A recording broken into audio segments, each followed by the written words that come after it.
Thank you, Suze. We have another big story to tell you about today. An aircraft taking off from a Grand Rapids airport only to crash in Indiana, miles away from its original destination. We're just confirming the name of that pilot. He is David Ide of Ada. He was killed in the crash outside of Muncie, Indiana. Ide, affiliated with Ide Development Company in the Lansing area, a company founded by his father. It's a commercial real estate firm, and that is the company that the plane was registered to. Just before noon, the Indiana State Police were notified of a plane flying erratically. Indiana National Guard scrambled 2 F-16 fighter jets to intercept that plane. It crashed minutes later. They believe perhaps the pilot was having some medical problems. We have team coverage tonight here from our area and also from our sister station in Indianapolis. We're going to begin with our assignment editor, Steve Kels, who's been on the story since it broke and who has been tracking the plane's route up until the moment it crashed. You know, we have some amazing new tools. We want to get to some of those here in just a second to show you what was going on. But I want to let you know, in this newsroom this afternoon, we became aware that 2 F-16s had scrambled because the towers were not able to make contact with this pilot. 9:45 this morning, the plane takes off from Grand Rapids Airport. I want to put this thing into motion here and fly along this flight path with you and show you what went on here. You can see an amazing dip in his altitude. This is about 10:36 this morning. Then the plane shoots past its original destination. It was supposed to come into Grand Rapids Airport, but continued on beyond. Again, towers reporting that they could not make contact with the pilot. This is consistent with a problem they call hypoxia. That this airplane could have gotten up into altitude. He could have gotten to an area where he could no longer breathe, take in oxygen, and these changes in altitude. I've talked with the FAA this afternoon. I've talked with flight controllers this afternoon who are familiar with this phenomenon.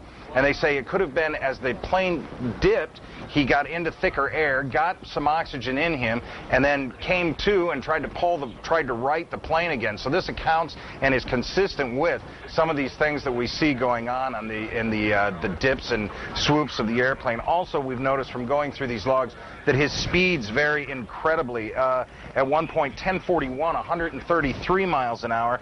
By 10:45, the plane's going 289 miles an hour. At exactly noon, the plane is going 246 miles an hour, and by 12:06, 99 miles an hour, down to 55 miles an hour, and by 12:31, the plane had lost all altitude and was completely off the radar.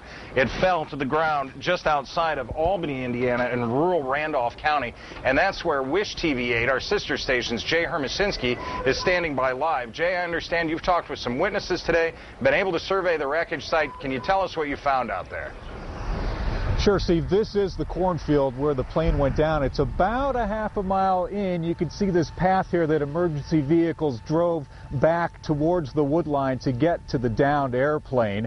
Now, eyewitnesses were in the area, and I just want to show you where this one gentleman was at. If we come around over here, and off in the distance, you see those 2 white buildings there. Well, a worker and his nephew were doing a job out there, and they saw the plane circling in the air, and they saw the plane go down. And then they ran through this cornfield to get to the plane. Let's hear from eyewitness David Likens. He was coming around in a circle, sideways, about three trips, and the third trip around, he landed back here. There was debris up in the trees, on the ground, in the cornfield, and he left, I don't know, maybe a path, maybe 75 yards long.